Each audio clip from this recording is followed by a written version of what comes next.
Hi, good evening and welcome. My name's Gavin Bannerman and I'm the Director of Queensland Memory here at the State Library of Queensland. I'd like to start by acknowledging the traditional owners on the land in which we gather today. Koorupa Point, where we're standing, is a traditional meeting, sharing and gathering place, and it's a tradition we continue proudly tonight. We've got a very special presentation coming up. Dr Jennifer Moffatt will be giving her presentation related to the research that she undertook as the John Oxley Library Fellow for 2018.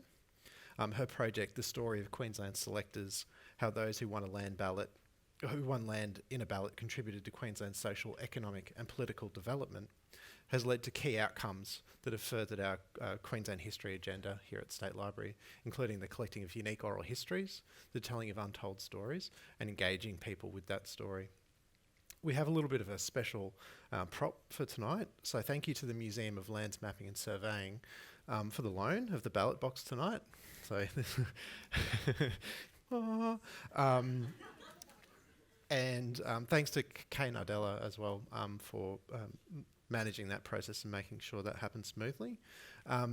I'd just like to give a little bit of a plug for our fellowship and awards program. So at the beginning of each year, we put out a call for fellowship applications. So if you are wanting to do a research project, keep your eyes peeled for our website and other information. So we generally do the call out just around Australia Day each year, and we announce the winners at our event in late May. Tonight's like tonight are only possible through your participation and encouragement, the hard work of our fellows, and also the support of Queensland Library Foundation. So I'd like to thank them for their financial support for the fellowship program.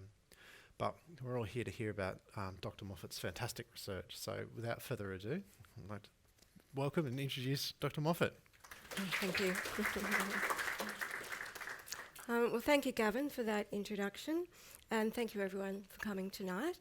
And, of course, thank you to the Library Foundation for funding my 2018 fellowship. Greatly appreciated. And in addition to Gavin's acknowledgement of the traditional owners of this land, I'd like to acknowledge the Bagamble people, who are the traditional owners of the land that I grew up on. So you might understand why shortly. So moving right along, this is just an outline. There's two parts to the presentation. The first part is about ballots, and that provides the context for the second part, which is about the balloters' contribution. But firstly, I'll tell you why I'm doing this study. Then I'll talk about land policy and where ballots fit in that bigger picture. Then I'll draw the scope in and focus on ballots, including a brief demonstration of the ballot box. The second part of the presentation is where I foreground the interviews I did with the balloters and the people, the descendants of people who got land in ballots. Then there'll be time for Q&A, and everyone will then be invited upstairs for a white gloves experience. So the reason that I did the study was because my father drew a block, which means he won land in a ballot in 1956. And that's a photo of the entry, his winning entry, the other winning entries in that 1956 ballot. So I grew up watching a community being built, which was, pardon me, basically from virgin bush. So I always thought it was an important story and one that should be told. And so I searched extensively, assuming someone had written the story, but then I discovered that it hadn't been told, so it's fallen to me. So you're the first audience to hear the story. So the reason I think it's important is because it is part of Queensland's history, and until now it hasn't been documented. We know a lot about our pioneers and our squatters, but the only mention of ballots is really in family histories and some local histories. Now, the second reason I think it's important is because of the reach of ballots. They were held in Queensland for over 100 years, and they were held across much of Queensland. So a lot of land was distributed through ballots. So now, in addition to the work I did for the fellowship, I'll actually be using some of what I learned about my father's process and his parents. So the next few slides are about land policy, which provides the context for land ballots. So firstly, it's about closer settlement policy in Australia. And closer settlement really just means more people on the same amount of land. And that policy commenced with European settlement, and it permeated land policy for more than 150 years. So it's been a very, very influential policy. In the literature, the reasons given for closer settlement, they actually vary over time, but they include economic, social and political reasons. So now I'll just move to closer settlement in Queensland. The Crown Lands Act of 1884 determined how closer settlement policy was implemented in Queensland, and that lasted right through to the 1970s. So again, very influential policy. The policy goals were achieved through leasehold tenure, which means land was rented, not sold, and there was a staged approach to the implementation, which I'll talk more about shortly. And the policy goals were to have a steady flow of land back to the government, so that there was land available in an ongoing way for new settlement over time. And when I talk about agriculture here, that means farming or cultivating the land, as opposed to pastoralism, which means grazing the land. So now I'll just show you the staged approach of how closer settlement policy was implemented in Queensland. So we begin with stage one, where there's one pastoral lease and there's one family or company on the land and stock or grazed. So when that lease came up for renewal, we're at stage two. The first lessee was able to release an amount of land known as the living area, and the remainder was divided into multiple grazing selections. So we've got now multiple selections and we've got multiple people on the same amount of land. So when that lease was due to come up for renewal again, the existing lessee could release a living area and the rest was subdivided and released. The only change in stage three was that farming was added in addition to grazing. And it wasn't this nice linear approach that I've shown you here, but that was the essence of how it all rolled out. And a key element of this legislation was that land was developed at no cost to the government. And here developed means doing something to the land to make it produce more cattle or more sheep in those days. And the new lessee had to pay the older lessee the costs of whatever those improvements were, which were probably fences, dams, that sort of thing.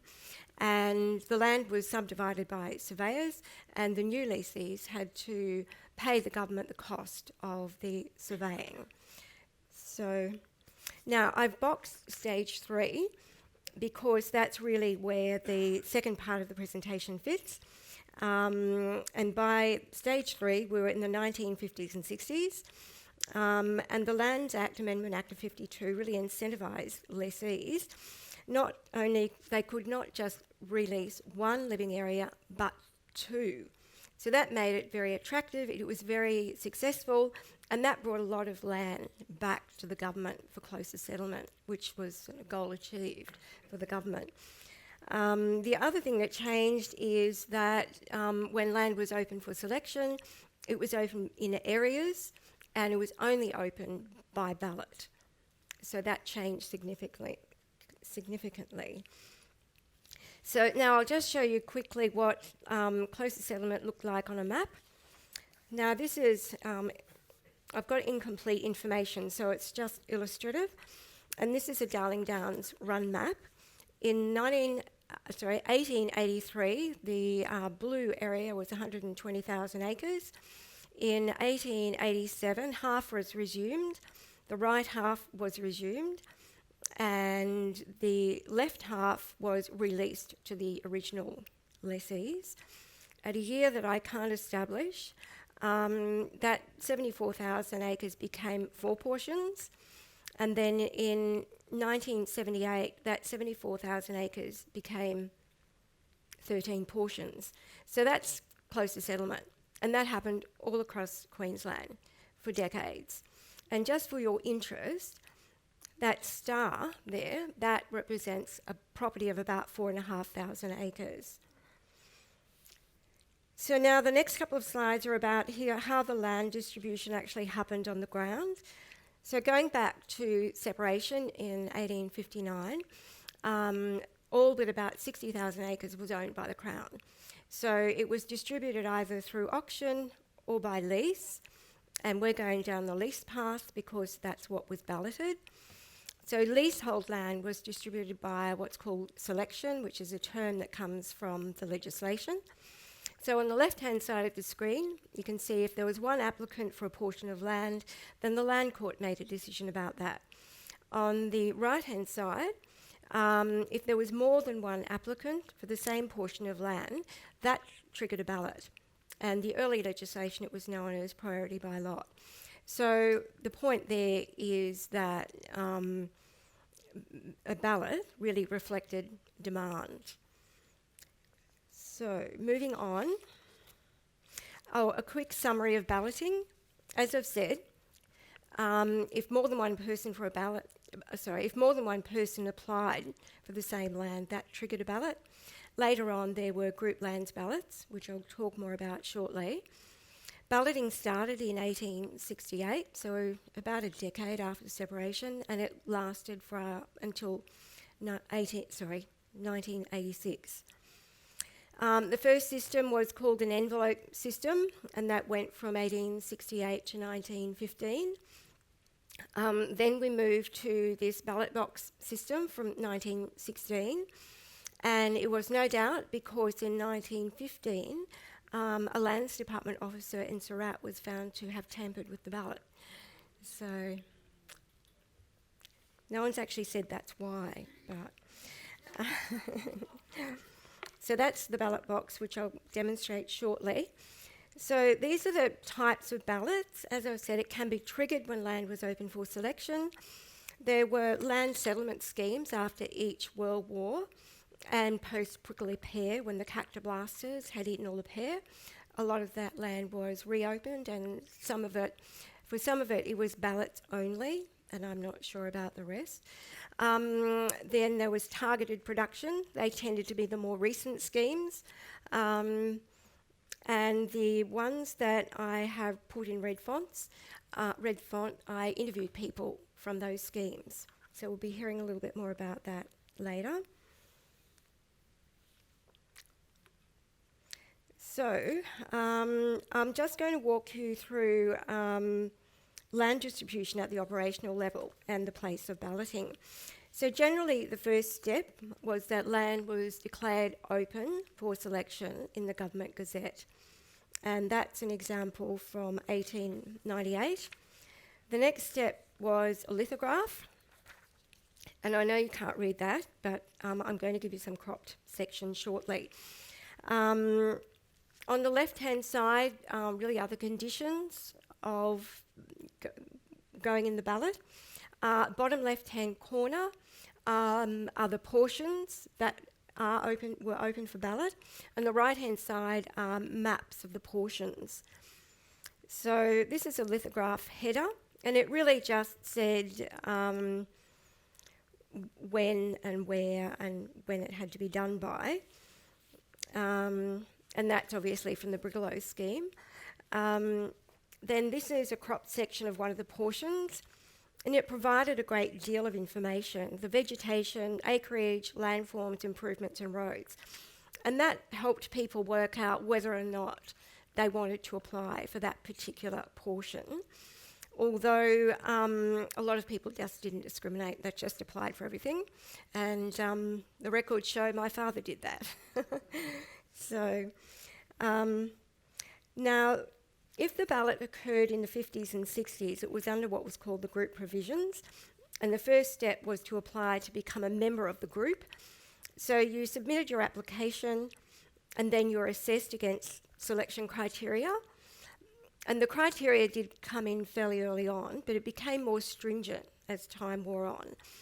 And either you were accepted or rejected. And for those accepted, the next step was a ballot. And how it was conducted was highly regulated. It was in the legislation regulations. These two men would have been government officials, and a volunteer was asked to do the draw.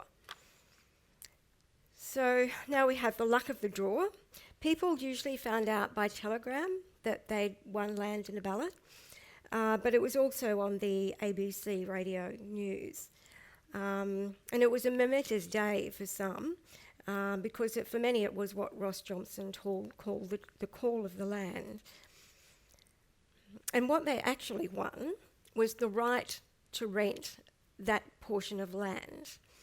And they had to comply with development and residential conditions, and they varied over time, but often the residential conditions were 5 or 7 years. And so if they complied with all of those conditions, at the end of that 7 years, they could sell the land as if it was their own. So that gives you some indication of why they were so popular. But we'll hear a little bit more about the challenges of getting to that 7 years. So now I've got some quotes from the interviewees about what they thought about drawing a block.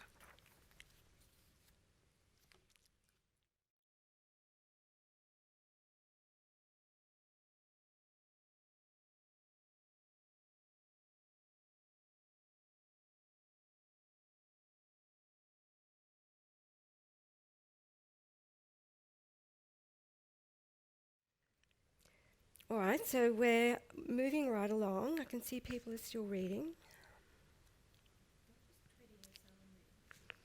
That's the 21st person I interviewed, and that person was in the Springshaw, Rolleston area. So they're just the codes for the people I interviewed. T is for Taroom, W is for Wandoan, but we'll hear more about that later. So can I move on? Okay. All right, we're having a ballot demonstration now, and I'd just like firstly to thank Kay Nardella, who's the Senior Curator from the Museum of Land Survey and Mapping. Thank you, Kay, very much, for lending the library the ballot box. So very simply, what happened, this isn't exactly what happened, but it gives you the gist of it. If more than one person applied for a block, there was a ballot. So we'll say, for instance, 5 people applied for one block of land. What happened was their names were written down on a piece of paper, and the numbers 1 to 5 were written next to them. And in this, the ballot box, the marbles or olives, depending on what you might call them, marbles or olives 1 to 5 were put in the ballot box. And then the extractor, which looks a little bit like one of your kitchen tools, was used to select a marble. So there we have the winner. So each of these have the numbers on them. So, and this was shown to the government officials and various people in attendance, and whoever had that number written next to their name won that block of land. So it's amazingly simple. So that's the ballot box demonstration.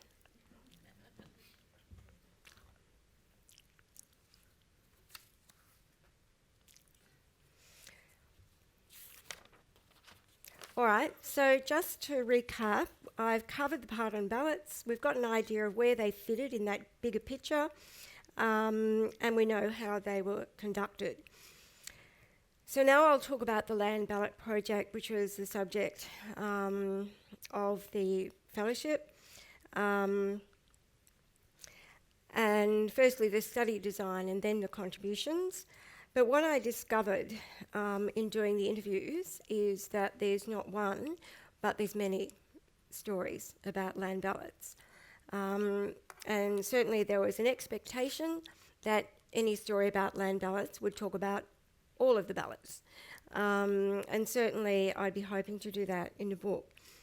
But from the outset, I wanted to capture the stories of people who received land in ballots before it was too late.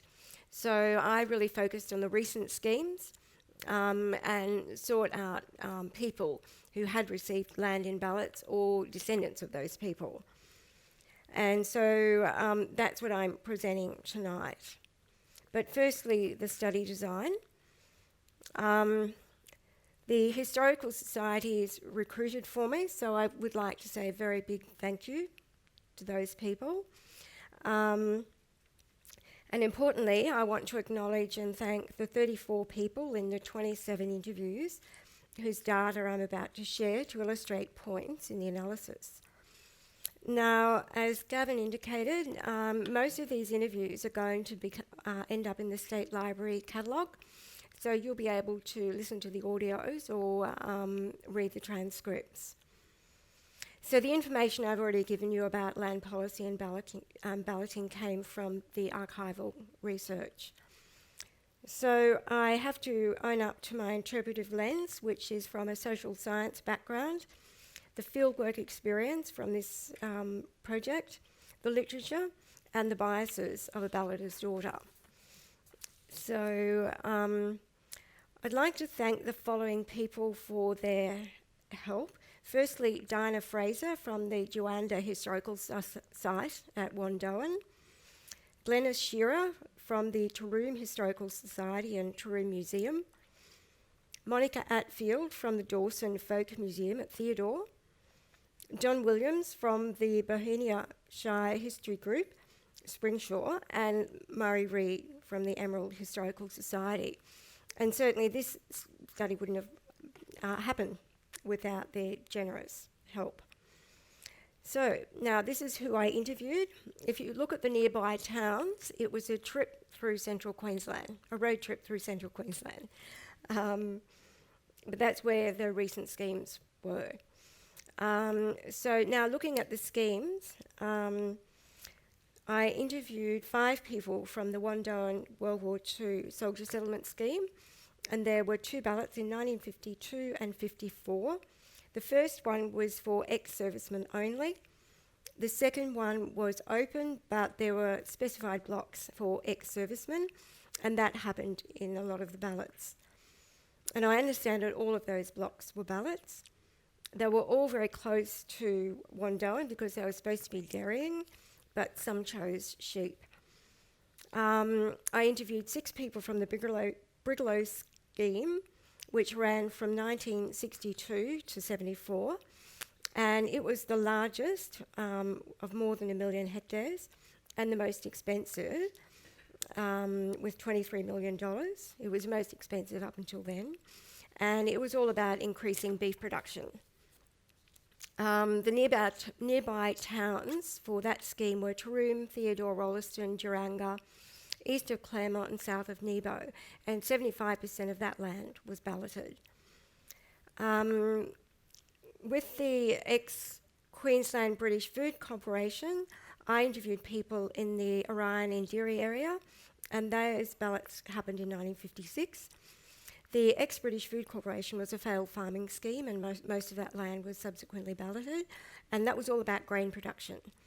The towns near there are Blair Athol, Claremont, Capella, Emerald and Springshaw. I interviewed 7 people from the Emerald Irrigation Scheme, and it ran from 72 to 84, and at an estimated cost of $25 million, they built the Fairburn Dam, also known as Lake Marraboon, and the irrigation infrastructure. It was originally for drought fodder, but they grow a lot of cotton and horticulture now. Now, I've established that 22 of that 130 blocks were balloted, but there could have been more. Then outside a scheme, and that's really talking about the stage 3 legislation where land came back for closer settlement purposes. I interviewed 6 of those people. So all up, I interviewed 12 people who got land in a ballot, 12 descendants of those people, and 3 key informants. So now, just a quick results overview. What became apparent very early on is that when there were a large number of balloters co-located, they made a discernible and significant difference. So this refers to the Wandoan Soldier Settlement Scheme, the Arcadia Valley near Rolleston in the Brillo scheme, and the Orion and Deary balloters between Rolleston and Springshaw. And where my father got land in the Billabilla Hannaford area, there were 10 ballots over 20 years. So that was quite similar. There were a large number of balloters in what was where there was largely just bush. So in Emerald, there were a large number of farms, but mining followed very closely on from the dam construction. So people really weren't able to discriminate between the influences of both of those. So now when I set out on this project, I had the title all laid out. My goal was to differentiate between the social, economic and political contributions of balloters and others.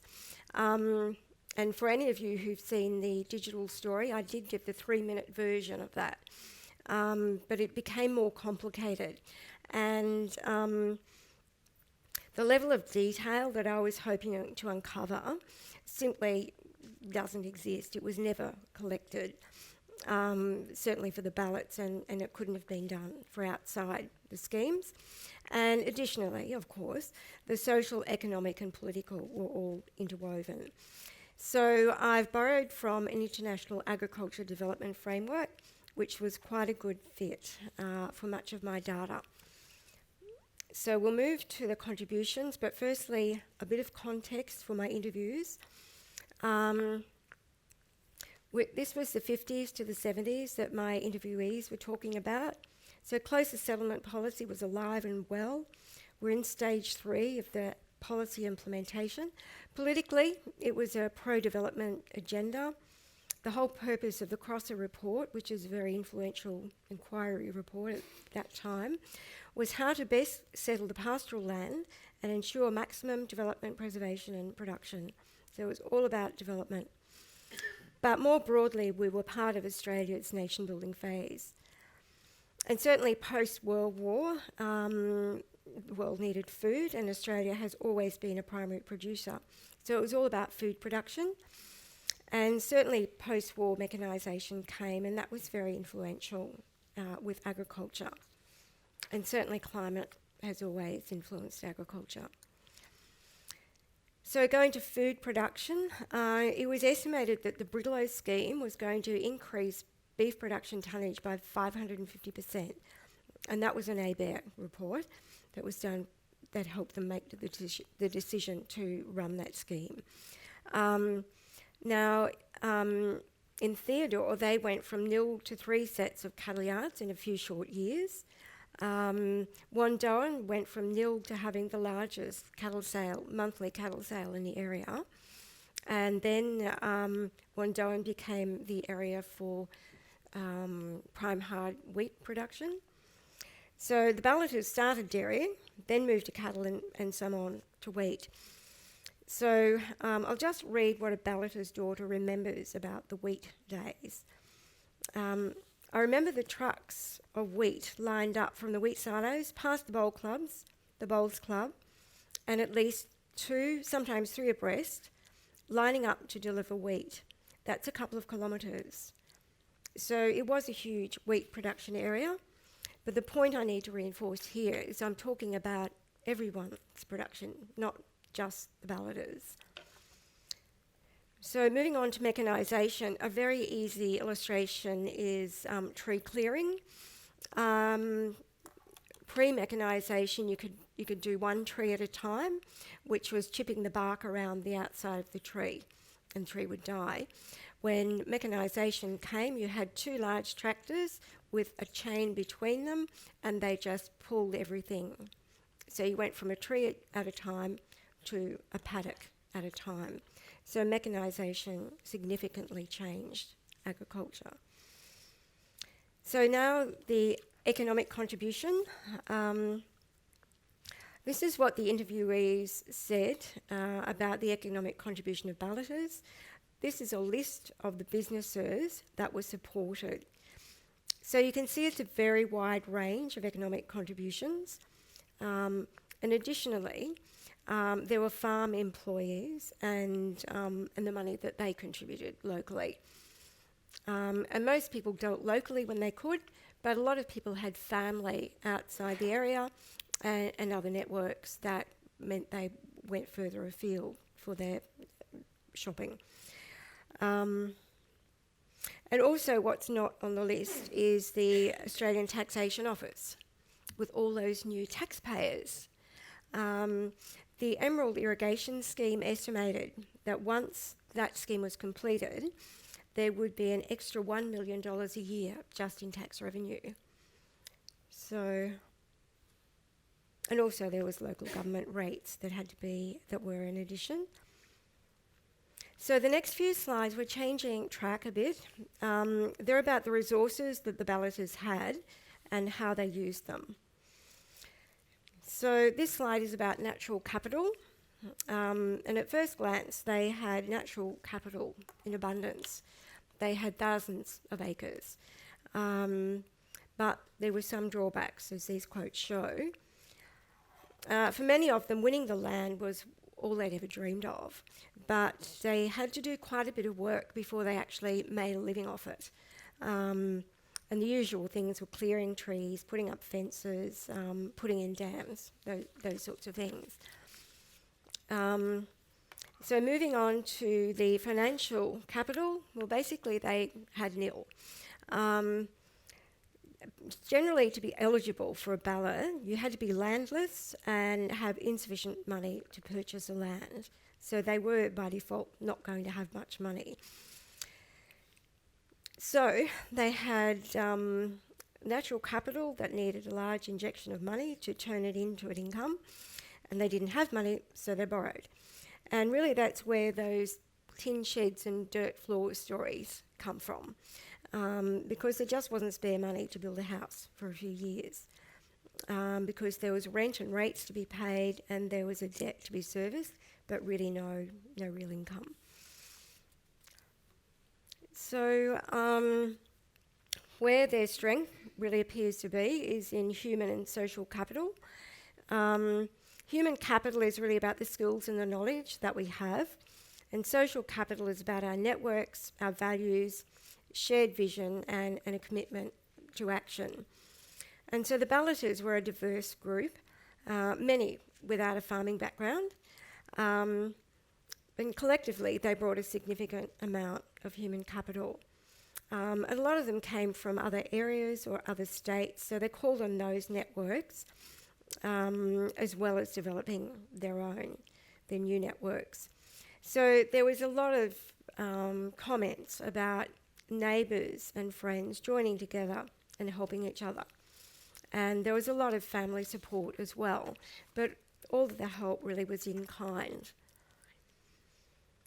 So here we go. What did they do with their resources? They had thousands of acres but no money to do anything with it.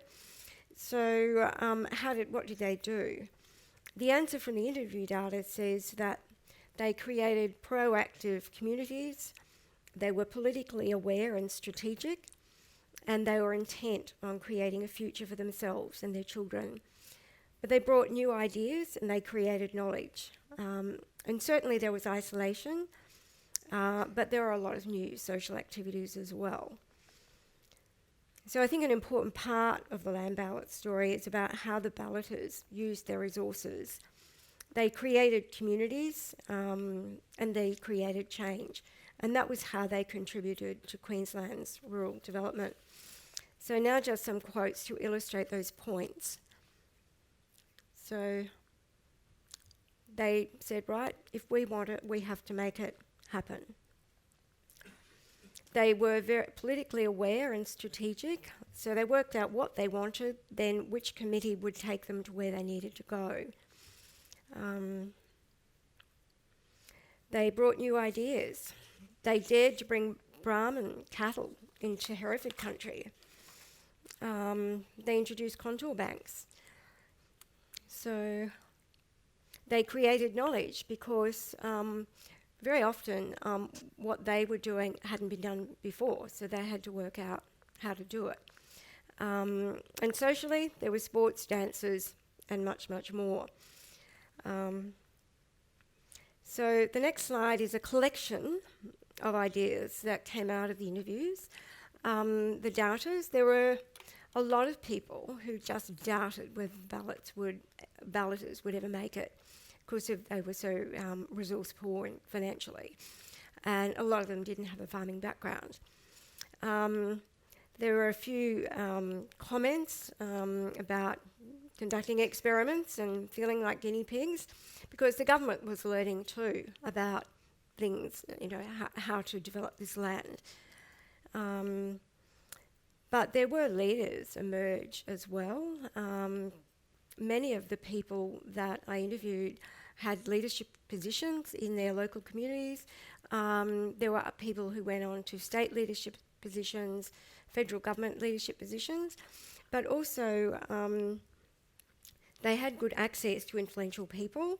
They talked about deputations going down to see Ross Hinds, who was the Minister for Main Roads at the time, but also deputations going down to see the Premier. I mean, farmers simply don't have that sort of access now. The challenges, really, what they talked about most were drought and commodity price crashes.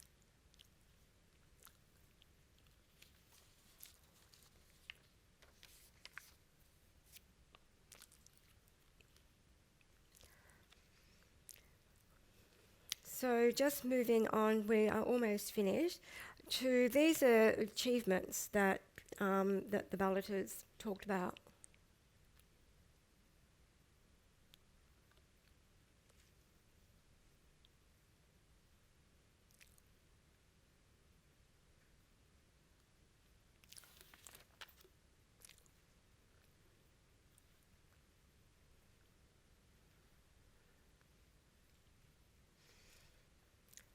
Okay, we're at the end of the road.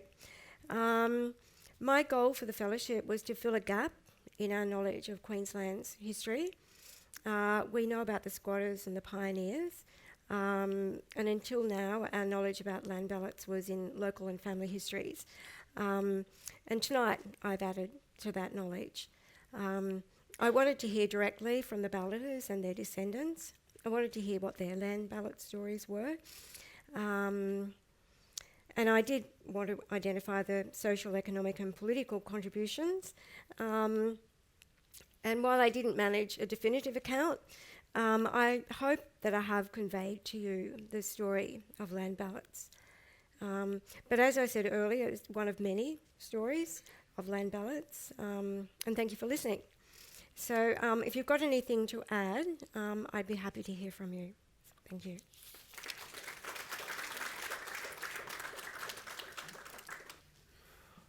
Thanks so much for that, Jennifer. It's such an amazing challenge of how you divvy up things and how governments make decisions which are all those things which governments want to see to be, which is fair and strategic and all of these things. How do you think history will look back on that period of how that land was cut up and distributed? Well, there's certainly varying views. The people I interviewed overwhelmingly thought ballots were fantastic, and they'd like to see ballots returned. History hasn't noticed ballots, but the sorts of things that the interviewee said was that those land development schemes, they speeded up what was probably going to happen anyway. And I guess that might be how history sees it.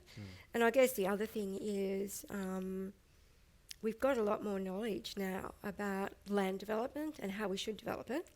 And certainly we can see now mistakes were made, but they were, made in ignorance, yeah.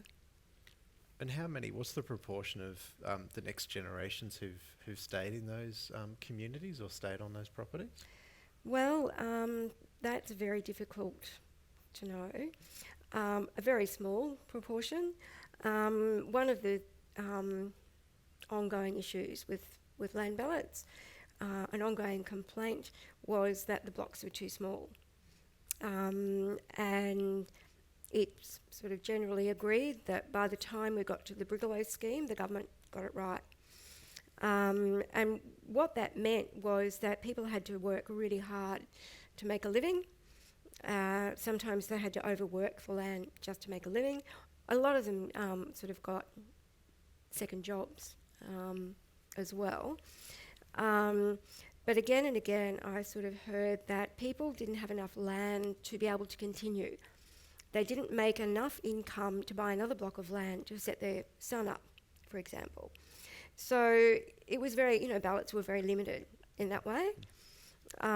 So they, the size of the land prevented that sort of, I guess, land legacy, you might say. But also, not everyone wants to work on the land. It's hard work. I suppose it's a trial on either side, isn't it? Yeah. And what about, they're essentially small business people, and if they're not equipped at all, those stories of the people who really succeeded, did they apply those skills in other areas? Was that entrepreneurial sort of spirit carried through in other endeavours? Do you mean outside their farming within business? agriculture, or once they developed one block, did they then become into the freighting or other aspects of industry, or did they really just generally not? No, people who went in land ballots generally wanted to stay on the land. Yeah. But just in addition to your earlier question, some people certainly use ballots as a stepping stone. Once they'd met their conditions, they could sell the land, and then they could buy another block further out, for instance. So they were entrepreneurial in that sense. Yes. Are there any questions from the crowd? The leases, they were leases. You're just talking about selling the land. Was there an option to purchase? Well, selling the land, they sold the lease. They didn't. Yeah. But periodically, leases could be converted to what was called freehold tenure, and then you could buy the land, like on a time payment. But some of the Brigalow scheme blocks were called purchase leases, and that was straight out buying the land, yes. I don't know whether it's appropriate to ask, but I'd love to hear a bit more of your own family story. But you'll have to decide whether that's in order or out of order. I can talk to you later about that if you like. I understand that the early World War I settlement in the Stanthorpe area was pretty disastrous in that the problem blocks were both too small and the level of agricultural knowledge of crops and tree species and things like that was minimal or non-existent. Did the government have any scheme, did the government do any evaluation of the success of a scheme 5 or 10 years afterwards to see what they'd learned from that scheme, and so that they could apply it to the next phase of the development? Well, most of the post-World War I schemes in Australia were considered to have failed. There were a series of reports, I can't think of the name of them right now, Rural Reconstruction, I think was the name of the reports, a series of them. And the most significant of those was called the Pike Report, and he reported on the economic losses of the post-World War I soldier settlement schemes, which were significant. The other well-known publication is Marilyn Lake's. She did a PhD and then turned it into a book, and that was on the social dimension of those schemes. But in terms of evaluation, I haven't really turned up any, no. a question about immigrants. Like when my grandfather came out here in 1879 and he settled on the Darling Downs and he seemed to acquire a farm. Would that have been by ballot or would that have been by other means? Well, good question. But you could, if no one else wanted the block you wanted, you could have it, provided you met whatever the criteria was. So you could just select land, yeah.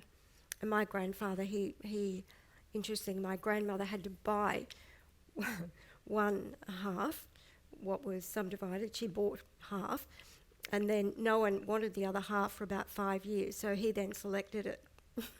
So he only had to pay rent. So yes, you could just select it, and then you just paid rent. Yes. Sorry. Records. Where is there records that you can? Yes, the State Archives would be the place to look in the dead farm files. Mm. Hello. I'd just like to say that my father drew a block, the second block of Mount Cornish Station, which was just near Muttburra, in 1928, and it's still in the family. Oh, wonderful. Well done. That's unusual, isn't it? No, I don't think so unusual. It's becoming a little bit more unusual. Yes. A bit more unusual now because the big people from the north are coming in with making. But that went on for quite some time in second generation. Yes. Okay, yep. Gentlemen, just on that.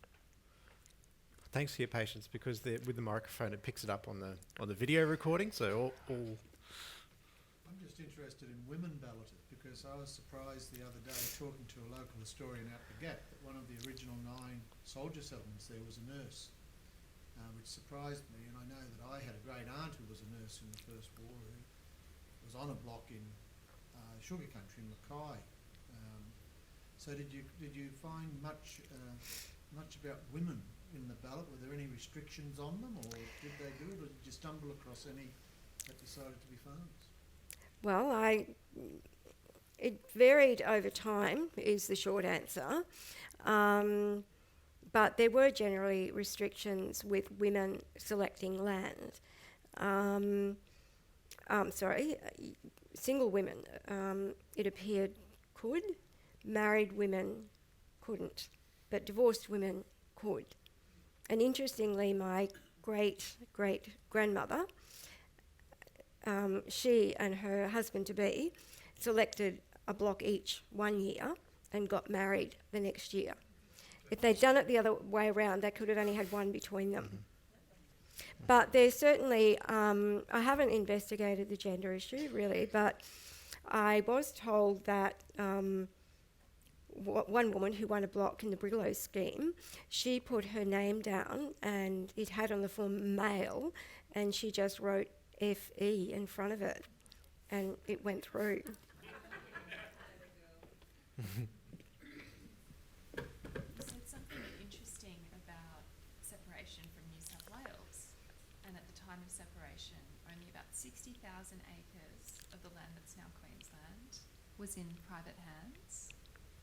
How much is known about where that was, what it was, who? I'm just curious generally. Well, it would have been around here. That information is most likely to be in the State Archives somewhere. But land, I haven't looked closely at the Moreton Bay settlement, but that's certainly where that 60,000 would have been. Yeah. Sorry, I can't help you. I'm curious to see how far out at that stage. Thanks.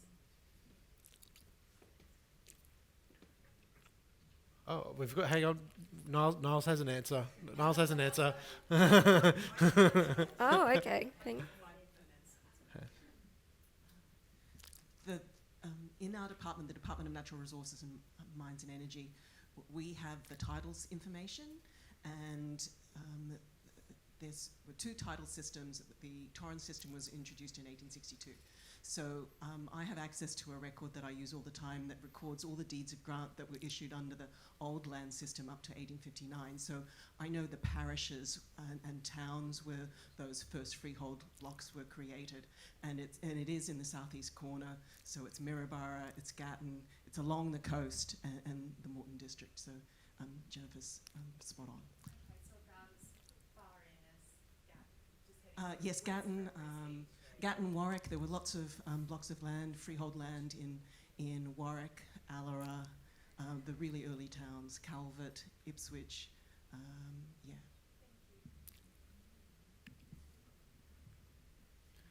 Great. There will be opportunities, obviously, to talk to Jennifer up in the White Gloves room, where we have a display of material for you to have a look through and converse. And probably, if you've got a question related to where you find information, I think there's enough experience and brains in this room. You'll probably get your question answered. So if there isn't any other questions, I'll invite you up to the White Gloves room, which is on the level 4 of State Library. So you could take the stairs up. They're just the stairs on the left, or it's taking the lift up to level 4. Staff can direct you through to those areas. So again, thank you. Thanks for coming. Thanks for having such a great time. And thank you, Jennifer.